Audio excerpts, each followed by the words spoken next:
Olá, tudo bem? A paz do Senhor Jesus Cristo esteja contigo, amém? Bispo Cláudio aqui, mais uma vez ensinando, pregando a palavra do Senhor, tá? Hoje nós vamos responder aqui ao comentário do nosso irmão Evangelista Romário, amém? Nosso evangelista, ele pergunta: Bispo, explica sobre o dízimo, né? Ele quer saber sobre o dízimo. E principalmente ele quer saber sobre o versículo 10 do capítulo 3 de Malaquias, tá? Bom, para você entender Malaquias, tem que ler o livro inteiro. Lembrando que Malaquias, ele faz parte dos 39 livros do Velho Testamento. E nós sabemos que o Velho Testamento foi abolido. Eu já falei aqui muitas vezes sobre isso. O texto de Malaquias não pode ser pregado nos dias de hoje. Isso é claro na Bíblia. Malaquias capítulo 1, versículo 1. O que diz lá? Peso da palavra do Senhor contra Israel. Deus não está nem a favor. Por quê? Porque a nação toda estava desviada do plano de Deus, tá? A nação eleita estava desviada. E Deus vai cobrar do sacerdócio, tá? Principalmente o sacerdócio levita, que eram os que administravam esses dízimos e toda a lei. Eram os pastores da época. O levita era o pastor. Hoje nós temos o costume de falar quem louva é levita. Não, tem nada a ver uma coisa com a outra, tá? Mas vamos lá, direto ao ponto. Malaquias capítulo 1, o que diz lá? Peso da palavra do Senhor contra Israel. Você é israelita? Então esse texto não está falando com você. Eu estou falando com você que quer se justificar sobre essa questão do dízimo, tá? O dízimo é lei e a lei foi abolida. Então, Malaquias capítulo 2, por exemplo, o que diz lá? Malaquias diz, lá, no capítulo 2 vai dizer o quê? Agora, ó sacerdote, este mandamento é para vós. Continuando, Malaquias capítulo 3 é tão lido tão incorretamente, irmãos, dá até tristeza, né? Malaquias 3, versículo 10, o que diz lá? Versículo 8, o que diz? Roubará o homem a Deus? No original, em hebraico, diz o quê? É possível que alguém possa me roubar? Você pode roubar de Deus? Você consegue roubar a Deus? Então é isso que está falando. Deus ele vai mexer com o ego da nação toda, principalmente os sacerdotes, porque o texto está falando com os sacerdotes. Deus está falando com as cabeças tribais. O que o texto vai dizer? Roubará o homem a Deus? Todavia vós me roubais e dizeis, em que te roubamos? Nos dízimos e nas ofertas alçadas. Tá? Dízimos, mais de um dízimo. Eu quero tentar dar um estudo aqui rapidamente aqui, mas é isso aí.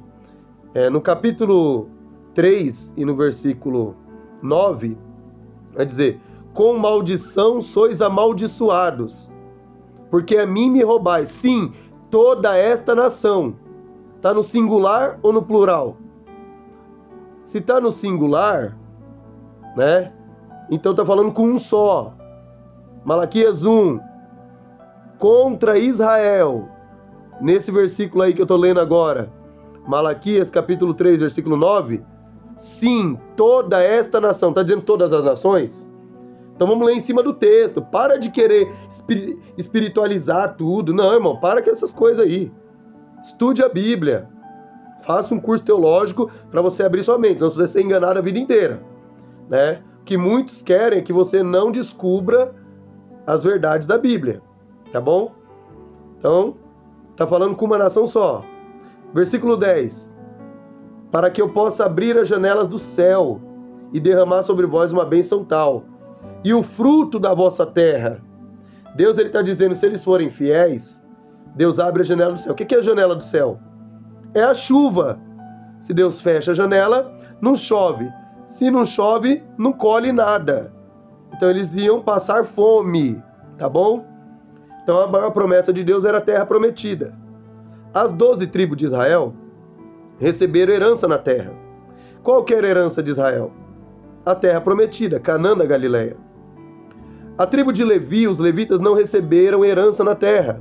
Números capítulo 18, versículo 22 adiante fala sobre isso. Aos levitas dou como herança os dízimos. Levita recebeu os dízimos como herança, porque eles não tinham parte da terra. Então todas as 11 tribos davam o dízimo para os levitas. E o que é o dízimo dos dízimos? Que muitos fazem uma emboleira danada e até enganam o povo, né? Fala que é o 13º do seu salário. Isso é uma sacanagem, irmão. Por quê? O dízimo dos dízimos, o levita que recebia dízimo também pagava dízimo, tá? Então esse é o ponto principal também. Então assim, pela Bíblia, tá bom? O dízimo foi abolido. Hebreus capítulo 7, versículo 5, vai dizer que só o levita pode cobrar dízimo. Hebreus 7, versículo 5. A carta de Paulo aos Hebreus vai falar que ele faz analogia ao sacerdócio de Melquisedeque com o sacerdócio de Cristo. Mas diz que Cristo é superior a Melquisedeque. Por que Melquisedeque? Porque o primeiro dízimo foi dado a Abraão. Abraão, aliás, deu dízimo para Melquisedeque. Gênesis 14, versículo 20. Eles se encontram, era um costume mesopotâmico. Muitos utilizam, mas esse dízimo foi antes da lei. O que tem a ver uma coisa com a outra? Isso daí é como se fosse um pedágio esse dízimo que ele pagou. Porque Abraão ele vai passar pelo reino de Melquisedeque. E ele entrega esse dízimo para Melquisedeque, fazem ali uma amizade, um reconhece o ministério do outro. Abraão era o patriarca, o pai da fé. Melquisedeque era sacerdote do Deus Altíssimo, mas não existiam sacerdotes. Então não se sabe muito sobre Melquisedeque na Bíblia. O que Paulo vai dizer aí em Hebreus 7, sem pai, sem mãe, sem genealogia, sem princípio de dias e fim de vida, mas sendo semelhante ao Filho de Deus. Melquisedeque é um cara extraordinário na Bíblia, como Cristo, mas acima de tudo é Cristo. Então, Abraão ele dá o dízimo de tudo, comeu pão e tomou vinho. Segundo dízimo na Bíblia, é o dízimo de quem? O de Jacó, que foi em forma de voto. Ele está pelejando contra seu irmão Esaú. Gênesis 28, versículo 10 fala sobre isso também. E acabou. Depois entra o dízimo da lei. Números 18, versículo 22, vai dizer sobre o ministério dos dízimos que é dado ao sacerdócio levítico, né, que vem da linhagem de Arão. Então isso é Bíblia, não tem como. E aí passa a ter validade sobre a lei o dízimo. Uma vez que Deus instituiu sobre a lei, é obrigatório. Mas a lei de Moisés toda foi abolida. Você guarda o sábado? Aí você critica o adventista que ele guarda o sábado. Você fala que não precisa. Mas e o dízimo que você cobra? Ou que você paga? Tudo! A lei toda foi abolida. Prova disso, Gálatas capítulo 2, versículo 21, diz que se você seguir a lei de Moisés, Cristo morreu em vão. Gálatas capítulo 3, versículo 10, diz que maldito é aquele que não vive sobre todos os rudimentos da lei. Se você cumprir um, você tem que cumprir todos, você não consegue. E Cristo cumpriu toda a lei de Moisés. E depois ele aboliu a lei. Mas Mateus capítulo 23, Jesus está falando que é para dar o dízimo. Para quem que ele está falando? Tem que estudar uma hermenêutica, né, interpretação do texto. Mateus 23, Jesus está falando com os escribas e fariseus, sacerdotes da lei mosaica, da lei de Moisés. E ele está censurando eles. Todo o capítulo 23 é uma censura, que eles eram ignorantes, empandonados. Eles, pregavam e não viviam o que eles pregavam. Jesus está cobrando deles ali. Isso que ele vai falar, hipócritas. Quantas vezes Jesus chama eles de hipócrita lá? Se é para você, então Jesus está te chamando de hipócrita. Aquilo ali é para Jesus ele está repreendendo os escribas e os fariseus. É bem claro no texto. O que eu estou pregando aqui é Bíblia, eu estou dando ensinamento, amém? Cabe a você receber ou não. Tem aqueles que é contra, tem aqueles que é a favor. Eu estou cansado de receber spoilers aí, eu estou cansado de receber críticas. Eu não estou nem aí, eu estou aqui para pregar a verdade. O que te liberta é a verdade. Mateus 23, Jesus falou o quê? Ai de vós, escribas e fariseus hipócritas, porque dais o dízimo da hortelã, do endro e do cominho. O que é hortelã? A hortaliça é pequenininho, o endro pequenininho, o cominho pequenininho. Eles davam o dízimo das mínimas coisas, né? Aí Jesus fala, e desprezam o mais importante da lei, porque Jesus estava sobre a lei. O Novo Testamento só vale a partir do momento que o testador ele morre. Você só recebe um testamento quando há morte. Jesus estava morto, então não tinha Novo Testamento aí. Mateus, Marcos, Lucas e João, isso daí não é Novo Testamento, isso daí é biografia de Cristo. Novo Testamento começa a partir de Atos dos Apóstolos, a partir da cruz. Jesus morre, ressuscita, começa o Novo Testamento. Tetelestais, o que é o tetelestais? O grito, está pago, está consumado. Pai, em tuas mãos eu entrego o meu espírito. Acabou. Aí a lei, o véu do templo se rasgou e a lei acabou, dividiu em dois. Sai o novo, aliás, sai o velho e entra o novo. Paulo vai dizer o quê? Nós somos ministros de um Novo Testamento. Tem que pregar o Evangelho. Marcos 16 vai dizer o quê? Ide por todo mundo e pregai o Evangelho. O Velho Testamento é sombra para o Novo. É só uma ponte para o Novo. Você tem que viver o Novo Testamento. Ou você compra uma geladeira nova para usar a velha. Não tem sentido. Gálatas 2:21 diz que se você viveu o Velho Testamento, Jesus Cristo morreu em vão para você.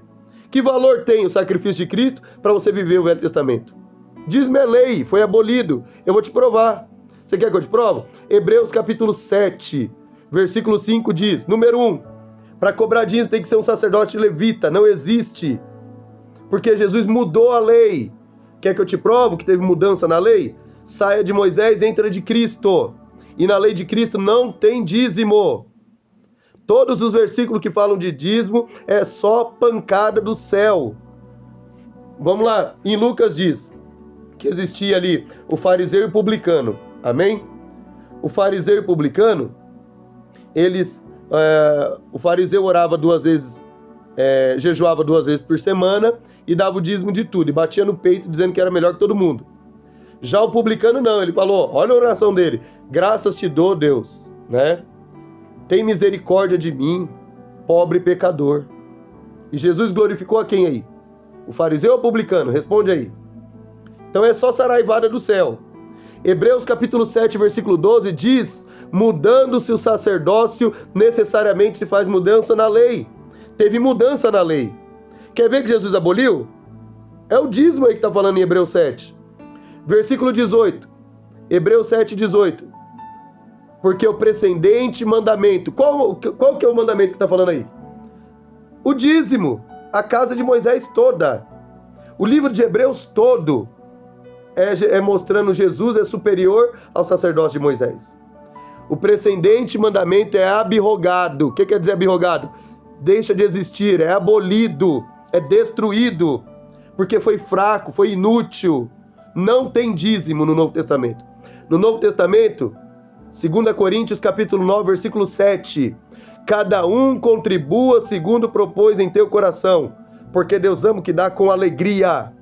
Você doa aquilo que Deus tocar o seu coração, não tem que dar 10%. Se você quiser, você pode dar, mas não fala que é dízimo. Você pode fazer voto? Você pode fazer voto. Você pode ofertar? Você deve ofertar. A casa de Deus precisa da sua ajuda. Mas o que eu estou dizendo é o que a Bíblia diz. O dízimo não te justifica na graça. Não adianta querer bater no peito, eu sou dizimista fiel. A Bíblia diz que ninguém é salvo pelas obras. Efésios capítulo 2, versículo 8 e 9. Para que ninguém se glorie. As obras não te justificam diante de Deus. Então não tem como discutir. Se você pegar Atos dos Apóstolos, capítulo 13, versículo 39, o que diz lá? Que se você... a lei de Moisés não te justifica. De tudo que pela lei de Moisés não pudeste ser justificado, por meio dele é justificado todo aquele que crê. Ele quem? Cristo. Só Jesus pode justificar. Você não pode tornar em vão o sacrifício de Cristo que ele fez. Não deve guardar sábado, não deve seguir os rituais. Você pode comer carne de porco, sim, eu como, é gostoso. Amém? Não tem nada a ver, o Velho Testamento foi abolido. Quer que eu te mostre que o Velho Testamento foi abolido? Então eu vou ler para você aqui. Abre a sua Bíblia aí agora. 2 Coríntios, capítulo 3, versículo 14. Porque os seus sentidos, os seus corações estão endurecidos, porque quando é lido Moisés, A lição de Moisés, qual que é a lição de Moisés? A lei, a qual foi por Cristo abolido. Não está escrito abolido aí? Jesus aboliu a lei de Moisés. Hebreus 7, ele abrogou esse mandamento. Acabou. Você contribui aquilo que Deus tocar o seu coração. Então está explicado aí. O texto de Malaquias, irmão Romário, amém, evangelista? Não pode ser pregado no dia de hoje. Prega, muitos não têm o conhecimento. Aí, cabe a cada um, né? Para você subir no altar e pregar, você tem que ter conhecimento da palavra de Deus. Para você não estar falando que Deus diz, que Deus não diz. Aí você vai pagar um preço com Deus. Amém? Agora tem outros que sabem muito bem o que eu estou pregando, cobra por ignorância. Mas no último dia, vamos ver quem está certo. Amém? Deus abençoe a todos, em nome de Jesus.